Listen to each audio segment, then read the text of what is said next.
Hello and welcome to the Comedy Slab. This is, if I'm not greatly mistaken, edition number 82. Yes, friends, there are 81 others to enjoy, if that's the right verb. Anyway, I'm Adrian Lacey, speaking to you from the verdant, and to Shane that means green, lush, southeast corner of England. A veritable Don't call me Eden. a lush. You're a louche lush. Anyway, so I'm down here, he's up there, but I suppose if you're over there, then it's neither here nor there.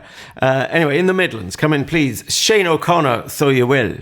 I love the way you describe it, like where you are as verdant, and then you go, and he's in the Midlands. And I have to say, I'm in the Midlands, but I'm surrounded by fields. I'm the only house in my postcode. Well, that's only because you get more than 25 items of mail per day, and That's hence true. qualify for your own postcode. I own my own mailing district. I'm my own grandpa, but that's another story.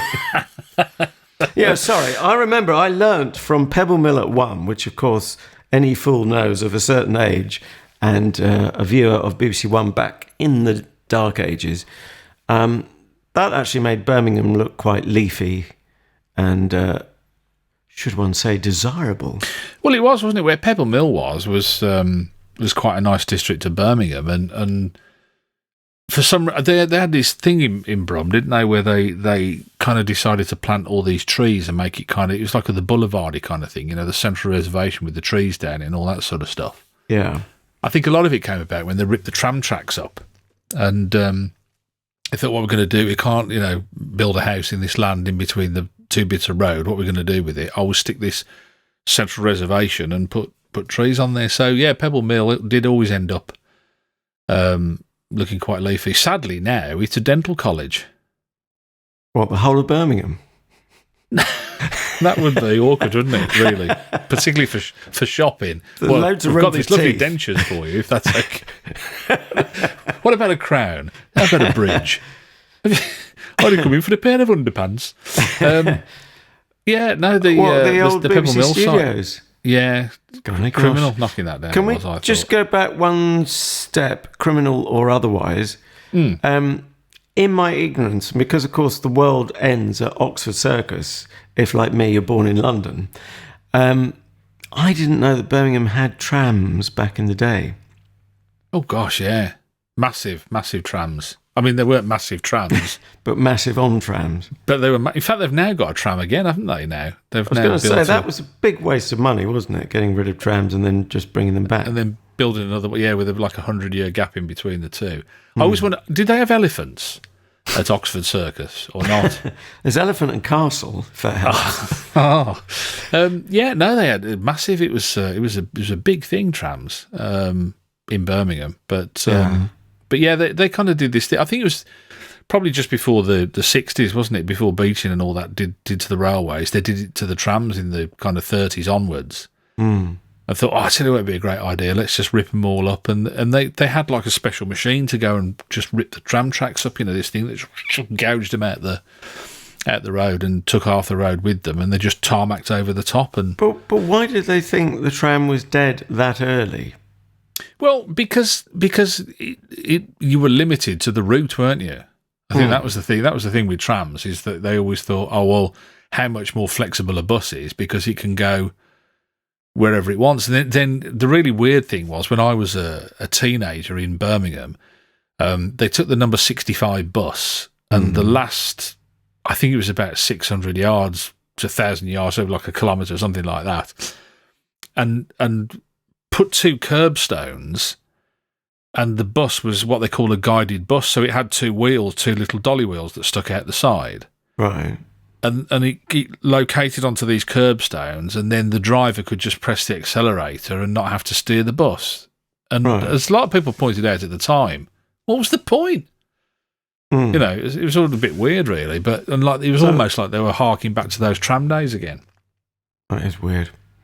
But they built a modern thing now. I mean, as most cities do. I mean, Nottingham, not too far away from here, has got a lovely tram system, if you like that kind of thing, But don't forget, we're not like, you see, your nearest conurbation, your big conurbation, of course, London, where you very often go to sell your wares and ply your trade and meet sailors. Pledge my troth.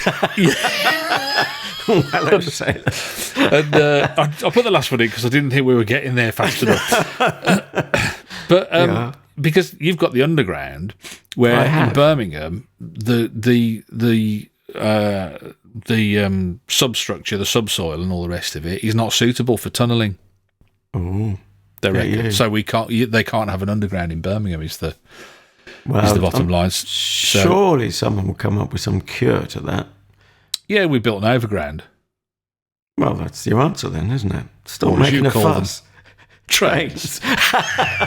Anyway, before we all lose our train of thought, this week we are mostly slabbing Derry Girls, Series 1, Episode 1. Just to explain the formula of comedy slab before we go any further with actually slabbing something. We place various programs, be they TV, radio or podcast, onto the virtual marble slab to prod them about a bit, dissect them, analyse them, see if they wriggle a bit, twitch, or whether rigor mortis has long since set in, as it has with myself and Shane. So that's the general formula, and I guess that's it, really. We play you 3 audio clips, so if you're not familiar with the show, we're at least trying to set the scene and you get to hear a bit of it. And then we mark it out of 5 each and tot up the scores to out of 10 at the end of the show. Now, we should just say, before you sharpen your green biro to have a go at us, we are just giving our personal opinions. You can tell us we're wrong, but you can't deny us the right to an opinion. Although, of course, that won't stop you wanting to have a go at us if you're that way inclined. I can recommend various anger management courses, but that'll only make you more cross. So rather than patronise you, and of course we are only speaking to a tiny minority because the vast majority of you are lovely, lovely people. Lovely to have you along. Do please subscribe. More details at the end of the show. So without further ado, setting the scene with Derry Girls, I can at least ask you, because I set the homework last week, we do it alternately. I can at least ask you that you were familiar with the show before, I'm going to assume? Not really. I mean, if you include seeing the trails, that's about that's as familiar as I got with it. So I mean, I kind of knew. Gosh. I knew the premise was, it was youngsters in Northern Ireland, but other than that, no. You'd seen an episode, hadn't you, previous to this? I had seen an episode, and I felt I didn't want to go into depth last week, but I felt I didn't particularly enjoy it, but I felt I hadn't given it a fair crack of the whip. Maybe I was in the wrong mood. Also, it wasn't Series 1, Episode 1, so I was trying to hit the ground running. Okay. And I didn't manage to keep up with their pace of running. I find it very sort of fast delivery, sort of semi-automatic rifle, if that's not that might be a totally appropriate image, given it's very much set in the Troubles.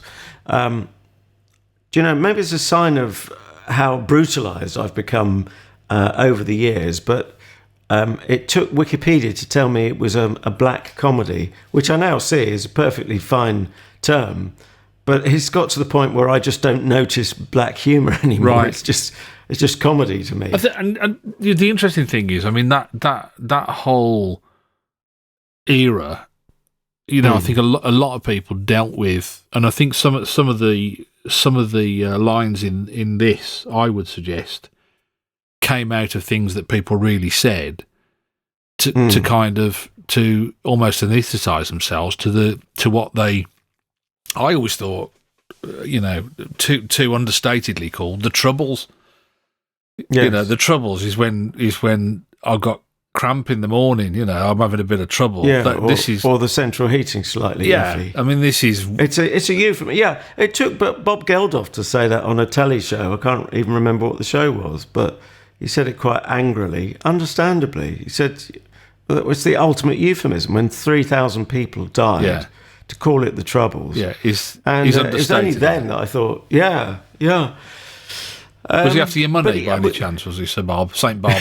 Just give us your flipping money, I think he was saying. Yeah, and watch that coffee table. Stop banging on it with you fool, you apeth. Daft apeth. But it did feel real. It felt like, this is how it was, and this is how it's the black humour that gets you through it, and almost to go as far as to say it was sort of trivialising it. Yeah, I think that would, but it's not actually quite as it appears. There is a moment where one of the characters is complaining really that she can't get to her tanning session because they've bombed the bridge, or there is the threat of a bomb on the bridge. Anyway, Derry Girls, not unsurprisingly given the name, is set in, depending on your view, Derry or Londonderry, and it's set in the early 90s. It had a sense of being really authored. I really believed this was the voice of the writer. I don't know if you felt that already. Most definitely, yeah. I mean, there's no question, is there? Yeah, and sure enough, it's Lise McGee is the writer, and checking her age, although it's slightly indeterminate age, again, far too dependent on Wikipedia, but it says she was either born in 1979 or 1980, or perhaps it was a quite a complicated birth on New Year's Eve at the end of 1979. I don't know. Right? Yeah, it would explain it, wouldn't it? Really, it would in some sense. So she's either 39 or 40. Take your pick. She probably prefers 39. Or she was born in a maternity ward that was staffed entirely by amnesiacs.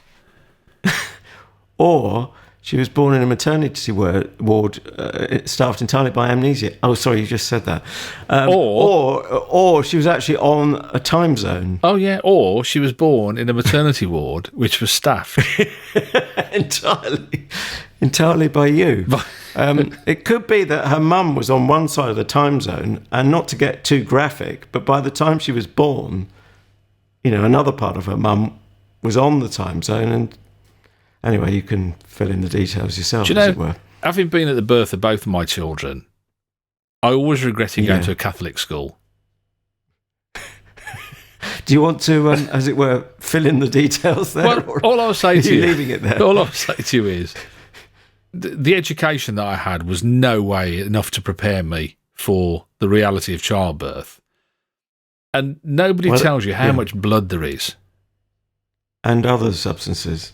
The blood's the thing, because that's the one you recognise. Everything else you kind of go, oh, what's that? Did I just do that? Or, do you know what I mean? So... Was that from an emulsion tin? Yeah, or who's left this here? That's, that kind of... They've not cleared up from the previous baby. Who's left this here? They said, that's your son, Mr. O'Connor. Oh, okay, sorry. But yeah, unfit father. Whenever people mention childbirth, I always think, God, there was so much blood. Like, I don't know how there can be that much blood in the room and nobody expires. Nobody raises an eye. It's a miracle, isn't it? That's what they mean by the miracle of childbirth, maybe. I don't know. Anyway, should we have a clip and have a listen? Maybe they do. I think, it would take our minds off the troubles and the blood, frankly. I have to give these names to the clips so I know what I'm talking about, or at least appear to.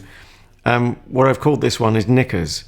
And Macaulay Culkin. So... here we see our central character. The actress's name, sorry, I have tried to look up in the BBC pronunciation guide. Yeah. But perhaps not surprisingly, it's not particularly strong on Irish names. Saoirse. Saoirse. Yeah. Okay, if you say so. You said that with confidence. Saoirse, yeah. I'm fooled. Yeah. Okay. I can categorically tell you that. Okay, that's good. Well, anyway, she plays Erin. I can categorically tell you that. She's double-barreled, isn't she? Saoirse Monica. As if Saoirse isn't enough to get your tongue round. I know. Saoirse Monica. I've been there. It's in America, isn't it? Saoirse Monica Jackson. Well, yeah. 3 different American associations there. Yeah. In one. Yeah. Anyway, so she is a pupil at the school that the show is based at. It's got a very Irish name, which I can't see in front of me at the moment, but we see it on the side of the bus. I can't remember what it was now. I didn't write that Our down. Lady Our Lady or something, isn't it? Yeah. Yeah. And how old would you say this character Erin is? About 14-ish? Yeah, 14, 15, isn't she, at the most? Yeah. In fact, I saw a comment, like a user review. Somebody was saying, and they said, "Oh, it's like a load of adults pretending to be children." I think it's really unkind, because I think casting was pretty, on the whole, pretty good, really. Yeah, you didn't feel like they were older than they were playing, did you? That much? I kind of felt they were in the moment with it.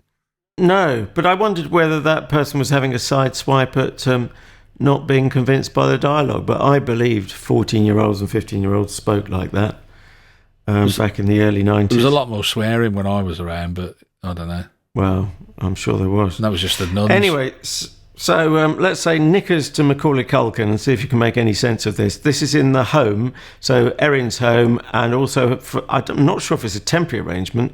I'm not sure if we know that, but her cousin Orla is there as well, and then Mum and Da, and Mum's dad, I assume that is, and so you'll get a feel for the dialogue and the energy thereof from this clip here, the first of three.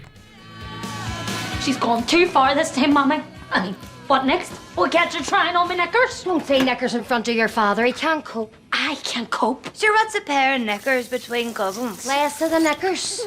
I won't put up with it anymore. Teenagers have rights now, you know. Don't be ridiculous. They do, Ma. It's true. Sure, Macaulay Culkin might be divorcing his parents. Do you hear this? This'll be someone she met at that stupid summer scheme you insisted we send her on. A bloody friends across the barricades thing. I have nothing against Protestants. I'm all for integration, I am. But if they're letting their Waynes divorce them... Macaulay Culkin isn't a Protestant, Ma. It's only going to give our Waynes ideas. Well, you might be.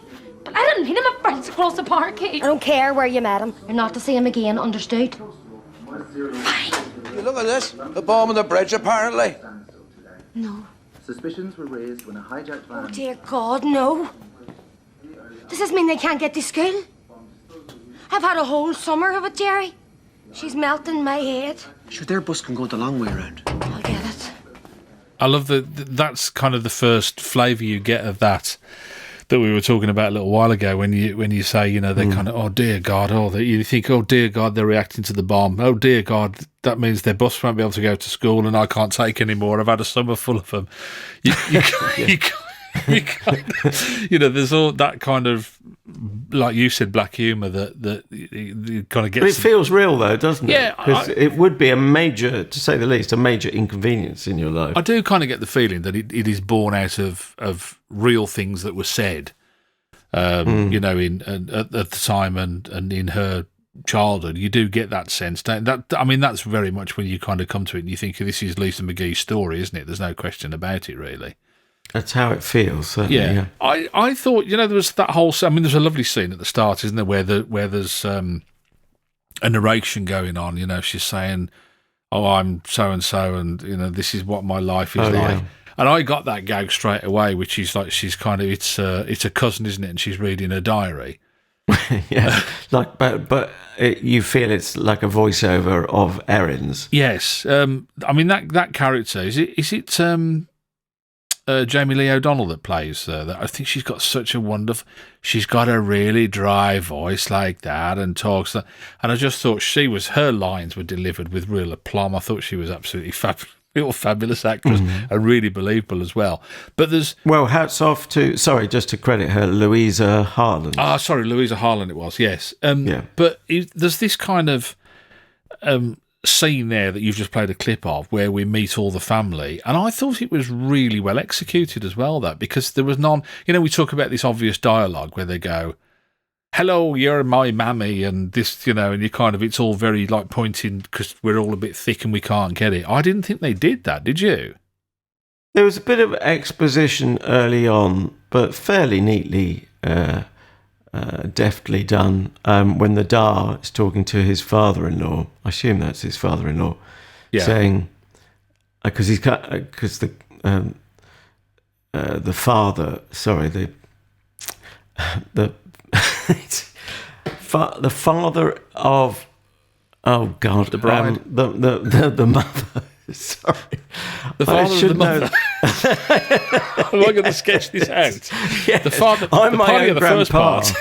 Yes, it would help if I'd actually committed his name to Mary. But the thing is, he's not referred to by name. So, okay, we've got the father of the house, who's the father of Erin. Played Actually, by he's not. Tommy Tiernan. Thank you, if you Yeah. insist. Did we see him in another show we slabbed? He said vaguely. No, he was the guy that I said to you. He's a fabulous stand-up comedian, Tommy Tiernan. Right, yes, we were talking about But him the I other don't week. think he's. The He only thing wasn't I've the seen him taxi in driver, was he? years ago. He was in a thing called Small Potatoes, which was on Channel 4 as well. Right. And I can't get a copy of it for love nor money. If there's anybody listening that's got Small Potatoes on DVD or anything, you can't buy it, you can't get your hands on it. But Sanjeev Bhaskar was in it as well. And you've tried YouTube, however you feel about that morally. Yeah, no, there was some clips on there, but not a whole. Really poor quality, but nothing. I just wish Channel 4 would do something and bring it back. Maybe I should write a letter in green biro and see how we get on. I think you should. But anyway, sorry. So you were saying not the father of the father of the party of the first part. Okay, so, well, Tommy Tiernan, you're talking about, that's the actor's name. He's, let's call him Jerry then, which is his character name. Yeah. Or Dar. Or Dar, yeah. So he's Erin's Dar. I'm talking about his father-in-law, is saying, in response to what you were saying earlier, the father-in-law saying, why are you still with my daughter, kind of thing. And Jerry comes back with, well, because we're married and we have 2 kids. That felt slightly clunky, but hey, it's Series 1, Episode 1. You've got to get a certain amount of information across. I kind of saw that a bit differently, and I kind of like that, because he was sort of saying, he said, why are you still with my daughter? And he said, well, we've been married 20 years and we've got 2 children. And it was like he still couldn't accept after 20 years and 2 children that he wasn't some kind of philanderer who had poor intentions for his daughter. Do you know what I mean? It was like, well, that's wonderful in-laws for you, I suppose. Yeah, I didn't see it as a plot exposition or a character exposition. Maybe I'm thinking too much like a I don't know. I mean, writer analyst. The fact that you pick up on it, I always think is, speaks volumes, doesn't it? If you felt like that, then there must have been something to make you feel like that, I guess. To be fair to Lisa McGee, she has got to get a degree of information across. You haven't got to get everything across up front. That's a mistake. I don't think she made the mistake, but I think some writers make that mistake, or are pressured, bullied into giving us too much too soon. The point is, you could pick things up as you go along to an extent, and if you feel a certain sympathy with the show. Now, we have a feature whereby, and I think I know where we're going with this, but I'm meant to anticipate your reaction to it. I think and then I'll give you a headline. You haven't heard my headline yet. No, I when haven't, it's my actually. turn, it takes ages to get round to it. Sorry. Well, you could have offered it earlier. I wouldn't have refused. I'd rather just be quite precious about it and sulky. Well, that's you all over, isn't it? But the point was, I tried to write a headline before I remembered that I didn't actually need to do one because I set the homework.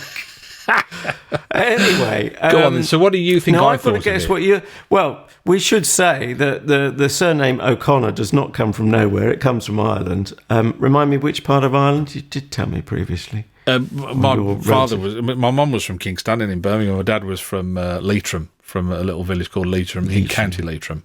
Right. Which is kind of if you drew a line from east to west from Dublin. Yeah. It'd just be above that line. So, is it Ireland's not being funny or dismissive, but is it Ireland's answer to Jutland? Not that bad. It's kind of Ireland's answer to Wem in Shropshire. Don't knock Shropshire. It looked after me for 18 months as I'm just radio saying, presenter. So, well, let me give you it's Ireland's answer to no, I think we could stick with Wem. I think we get the point. Shrewsbury. Now, Shrewsbury's a big city. Okay. For Leitrim. Right. I think I'm getting an idea. Yeah. Anyway, so I think that will help you. I don't think it's the full story. And if the show was bad, you'd think it was bad, and that would be the end of it, Irish or no. But I think it might make you a little more receptive to some of the... Well, I don't know if it's fair to accuse Derry Girls of any subtleties, I was going to say, but it's pretty in your face. But I think I think you would start on a good foot with it. And I think you'll like it because it's very spirited, dynamic dialogue. It's cheeky. More than that, it's downright rude in places, which is you all over. So I think you're going to give it a 3.5 to 4. Oh, okay. But we won't find that out till the end. But no, we'll find that a bit later. And I'll tell you also, I went to a Catholic school, St. Francis of Assisi. So, well, if it was good enough for him, it's good enough for you. Which is probably why I like animals so much, I would have thought. I don't know. But yeah, I shall give you my headline and see what you make of that. Yeah, then. You might be about to surprise me then. All right, if I had to write a headline, it would be Derry Gurney. Oh, you lost me there. Derry Gurney. On the laser scoreboard. And for our listeners at home. I really liked it, and I really liked the writing, I really liked the characters. Oh, too much gurning. Yeah, what's with all the face pulling? I was going to raise that. I even looked at some. I went onto Internet Movie Database. Now this show is loved, and I mean, now I don't know what it is. I don't know what goes on with this, but this happens from time to time. The last time we saw this happen was Alan Partridge, the return of Alan Partridge, wasn't it? Or in terms of the loyal fan base. Yeah, the blind loyalty, I think I would call it. But, I mean, this is just like loved out of all proportion. I mean, it's good, but it's not as good as how much it's loved is what I would say. Mm-hmm. But when I got to the people who didn't like it or were a little more dismissive maybe about it, they started. This is what was mentioned about what's all the face pulling about? Why is it? And it's kind of the two of the girls that do it. They don't all do it, but it really ruins it for me because it started to be. It's a bit like a noise you can hear and you can't unhear it. As soon as I started to notice it, I kind of it really overshadowed everything else for me. You saw it. You noticed it as well, then, didn't you? Yeah. Well, I'm just reading back from my notes. It's virtually one of the first things I wrote down. I wrote Derry Girls, so full marks for getting the title of the show right. Then under that, I've put spirited. So there's loads of energy. And then the next thing I've written under that is but a very mannered delivery, which is exactly the gurning. I don't want to be unfair to, is it Saoirse, did we decide? Saoirse Monica. Saoirse, yeah. Because she's an actor who wants to work again, and so if she's directed to do something, even if she doesn't quite feel comfortable with it herself, I'm assuming it's a direction she's been given.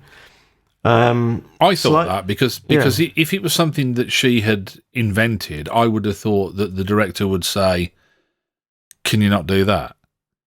Because when you watch it back on a monitor, I mean, maybe if you just see it scene by scene as they would, rather than in the cutting room, and then by the time they do that, it's too late. Then you would have said, "Oh, actually, that's kind of starting to look a bit irritating now." You said, who's the second person who does it? Sorry, hold that thought. The little girl who's fasting, she's on a diet, she's fasting, isn't she? She started doing it as well, and I was like, oh no. Yeah. But I don't know whether that kind of tones down as the series goes on. Maybe it does, maybe it doesn't. I don't know. But it was almost a deal breaker for me. I mean, there was two things about it that I really was upset about, I suppose, is for want of a better description, because I mean, it's only a TV program after all that. But there was the face pulling, and you get somebody like Tommy Tiernan in, and I actually counted it. He got 9 lines. Yeah, but what a waste. That may, fall into its stride later in the series. I don't know. Yeah. Obviously, people listening who are more familiar with the series will be able to say whether that's true or not. Yeah, well, he's not wearing the trousers, is he? By the look of things, so he is a bit on his character is on the back foot. He had a lot of reactions, didn't he? He had a lot of looks, but not a lot of lines. And I thought, I didn't get that really. Like I say, you get somebody, and I mean, I presume this goes out and gets sold to Ireland as well. I mean, Tommy Tiernan is, and all right, it's only got a population of 4 million, but he's massive over there. You know, he's a well-known comedian, and I don't know. I just thought, because I thought, great, Tommy Tierna's in it, you know, and he was like getting, and he didn't even get any good lines. It was kind of 9 functional or reactionary sort of lines, journeyman lines, weren't they? Well, I mean, I don't think they'll need to sell it to the Ireland or not to their main PSBs because they'll get Channel 4 anyway, won't they? Do they? I don't. Yeah, and I assume all the catch-up stuff will be available. But anyway, because that might be a bit like selling coals to Newcastle. I imagine it's a big hit over there. I haven't researched that, but I think it should. And there's no reason why it shouldn't work on paper, is there? Because they're an Irish cast. You know, and it's not as if you know, they're selling like RTE are doing a program with a load of Irish people putting on English accents, and it's not that kind of thing, is it? You know what I mean? It's like it is homegrown talent. Well, also, there's plenty of hatred of the English, which is quite casual racism, shall we say? Kind of goes with the territory at the time, doesn't it? Though, absolutely. Again, it's that moment in time, isn't it? Yeah. Yes. Although, it'd be interesting to see how much it's changed, and there are 1 or 2 complications coming down the track, shall we say? Anyway, I was going to mention in that connection an English lad who pops up, but we should hear him now, or reference to him, in the school assembly, which begins with a very touching illustration of, how a school feeds its pupils as if they're being watered. It's quite visual, which is why I've explained it a little bit. And then we hear from... I didn't know, I haven't checked her title, but is she a kind of mother superior or Sister effectively Michael? Right. She's the kind of head, acting head. Yeah, she seems like the head of the school, doesn't she? She's that kind of. I always thought that was great because you know they take saints' names when they enter the convent and things like that. So you did have people with names like Sister Michael. Ah, I see. And that Sister would Michael, explain why we have a nun called Duncan later on. No, Declan, I beg your pardon. Anyway, that's all to look forward to. Clip number 2 then, and you're welcome to the school assembly. Right now, you're like a little seed, and the school is like the soil, a safe and stable environment within which you can grow. Wow, what a great way to look at it.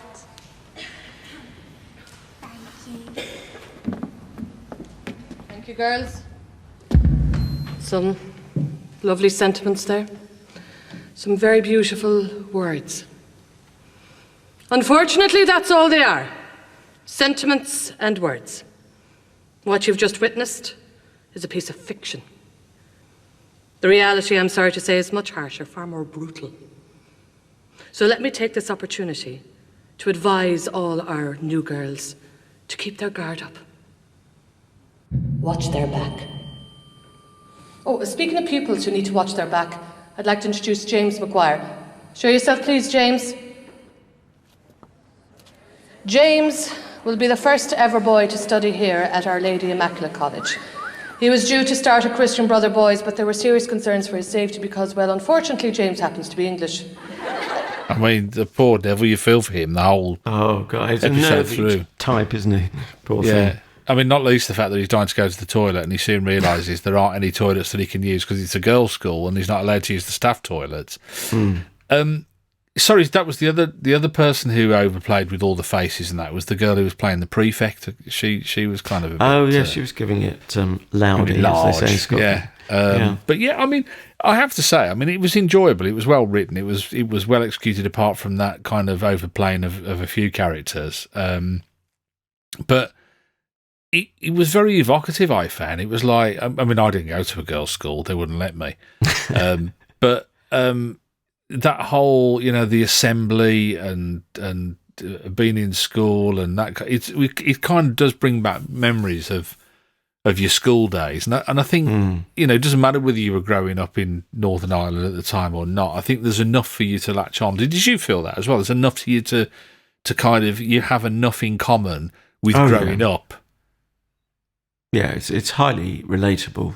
Yeah. And as we're saying, it does feel very real. I'll tell you what I liked, I thought was really clever, was the way that she'd written around pop culture at the time. And so one of the girls at school was coming in swearing, and she said she'd seen this film about these two guys who go around in suits and eat cheeseburgers, and you realise that she's talking about Pulp Fiction. And I don't know, I just thought that was kind of clever, the way that she, that had obviously had an impact on her, as it had an impact on a lot of people who saw that. So it kind of placed you in that moment, which I kind of thought was a clever way of doing it. Yeah, and the music rocks as well. I mean, in the first clip, you just caught the tail end of the Cranberries, Poor Dolores, no longer with us. But it does mark it out as a certain time. And there's even a bit of Genesis, which is a very English act, as far as I'm aware. All English grammar boys or public school boys. But it kind of rocks and it moves between scenes, and it wears its musical influences on its sleeve quite happily, and that works.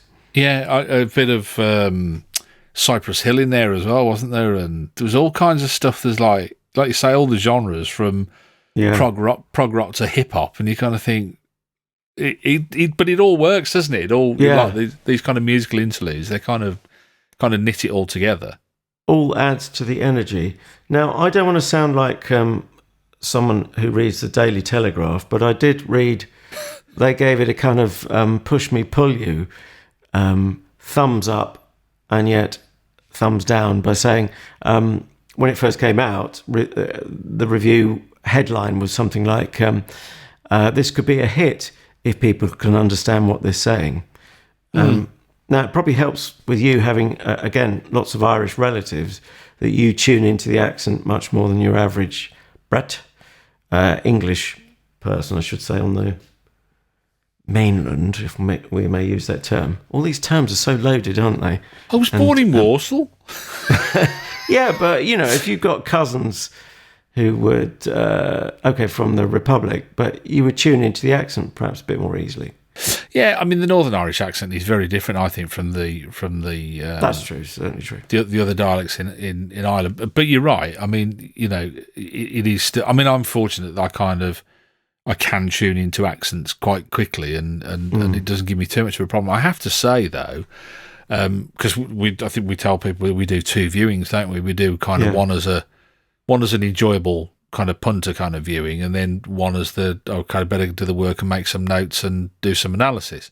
And the first one I did just on the iPad, and the second one I did at the desk here, and did it with headphones. Right. And it made a hell of a difference. All the lines that I had got, and probably because you kind of know the scenes that are coming up as well once you've watched it once, but it did make a hell of a difference. And I think you need to. This isn't one you want to watch, quietly with the sound half down. You're going to miss a lot, aren't you? I think really. You have got to give it your full attention. How did you get on with it? Was that an issue for you at all? Well, I do remember that first one that we talked about at the top of the show that I viewed randomly, because I've heard from so many directions people whose judgment I respect, saying how much they enjoyed the show. So I just picked one at random one night. But I can't have quite had the energy to give it the full attention it required.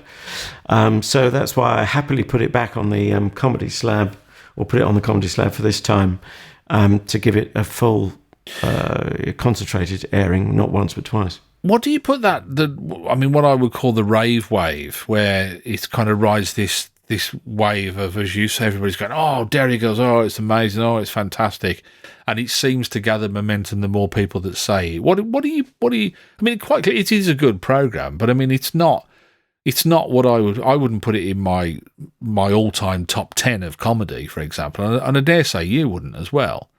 No, I wouldn't, although it'd be too soon to decide whether it's going to be lasting for me. But no, it's a solid piece of work. What is it? Well, I don't know.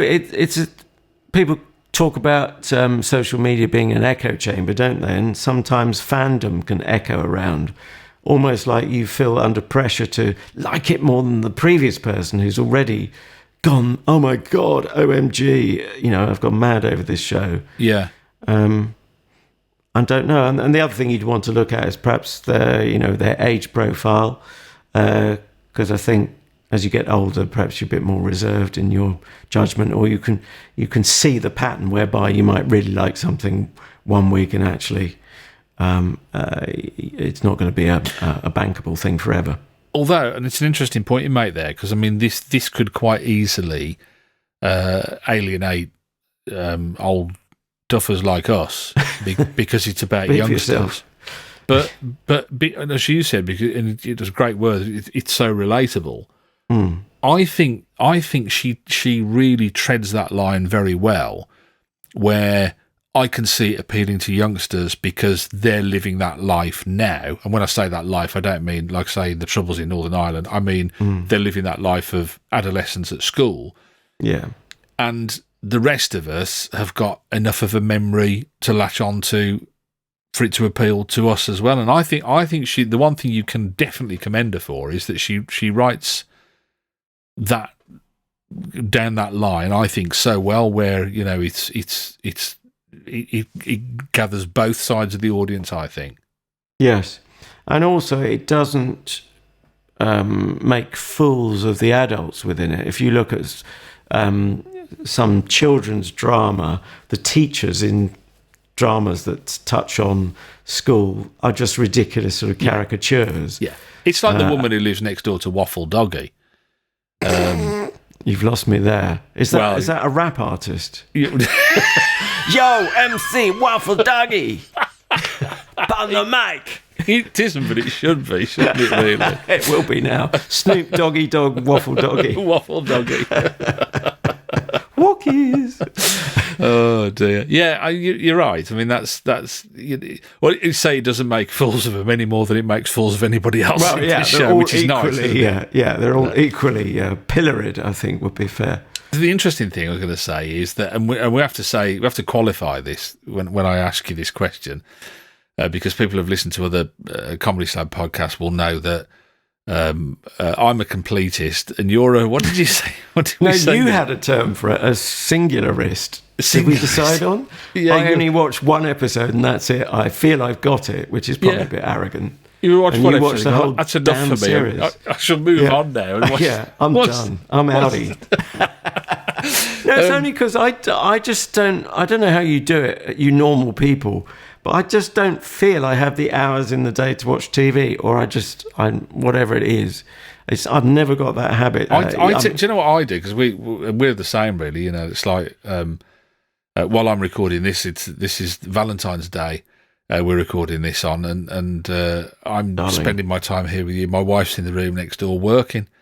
So you romantic, you. Exactly. So, and you kind of think, so your life is like that. But very often then I'll just put something on the iPad and I'll go and watch it. I'll watch one episode of something in bed. I think, like half an hour. If it's 50 minutes, I have to go, can I really do this? I'm not really quite sure I can. So can you stay awake, do you mean? Yeah. Pop the headphones on and away you go, kind of thing. But yeah, so that's that. And then that way you kind of have half an hour to yourself to unwind before the end of the day. And you also get to watch programs. But because of that, I tend to put whole series on and I'll watch a whole series, whereas you wander in and out of programs willy-nilly like some kind of light entertainment vagabond. More nilly than willy, if I may say so. I feel it must be high time for the third and final audio clip. What do you say? Draw a veil over that, definitely. Yes, draw a veil over my nilly. Bold dilly. Right. Vanilly. Now, I did try to avoid a big spoiler here, but the scene before the one I'm actually going to play you, dear listener, which would have avoided the spoiler, it was so visual, and also it so relied on you knowing all the different strands that come together. It's quite brilliant, the scene before the one I'm playing. It's not a bad scene we're going to play anyway. But so I think cover your ears if you don't want to know, or fast forward at least a couple of minutes. But now we have a deceased nun on our hands, or at least on the table. This is the aforementioned nun Declan, not to be confused with nun Duncan, who doesn't exist. There really is none called Duncan. But or none the wiser. Yes, indeed. So what can one say? Oh, the kids ended up, because they're all naughty, feckless youth, they end up in detention. Erin ends up, or thinks she's going to miss seeing her heartthrob, who's playing in a band at 6 o'clock, which is quite an early gig, I would have to say. But I suppose we've got to stretch it so that it conflicts with the detention.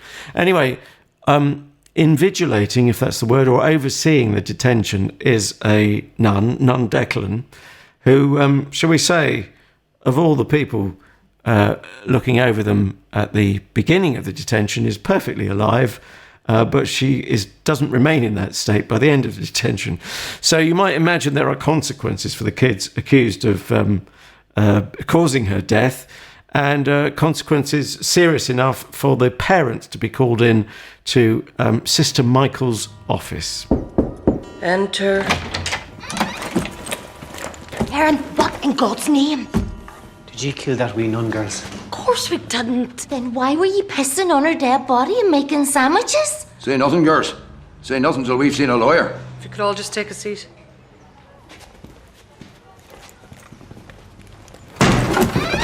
Sorry I'm late, sister. Couldn't get over the bridge, this bloody bomb. I begged the Brits to let me take my chances, but the awkward made me go the long way. Health and safety gone mad, Deirdre. What are you playing at? Rifling through a dead nun's handbag? She stole my lipstick, Mommy. Don't lie. Sister Declan was a woman of God. Actually, she was known to be a bit light-fingered.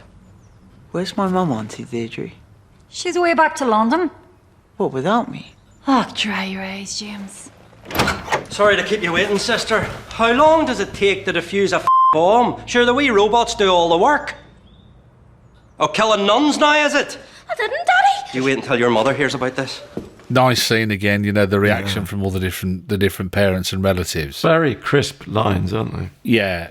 There's not a line wasted, is there really? It was, and as I say, we're probably, well, I'm probably being a bit hard on this is an episode because notoriously episode 1, series 1, it's a tough place to start, isn't it? It's a tough place to critique in a way because there's a lot, you're trying to establish a lot of stuff.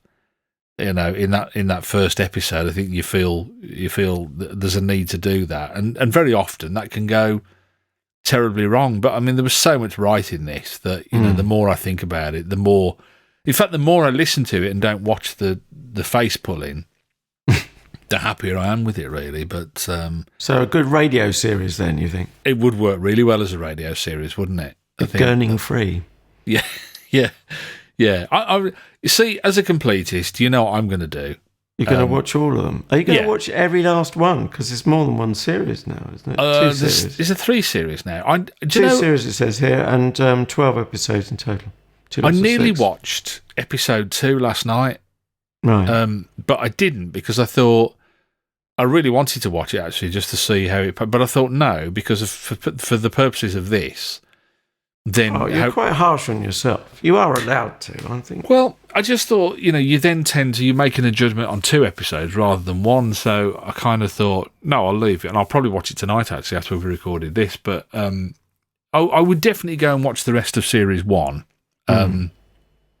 What about you? I mean, I presume you'll just... I'm a singularist.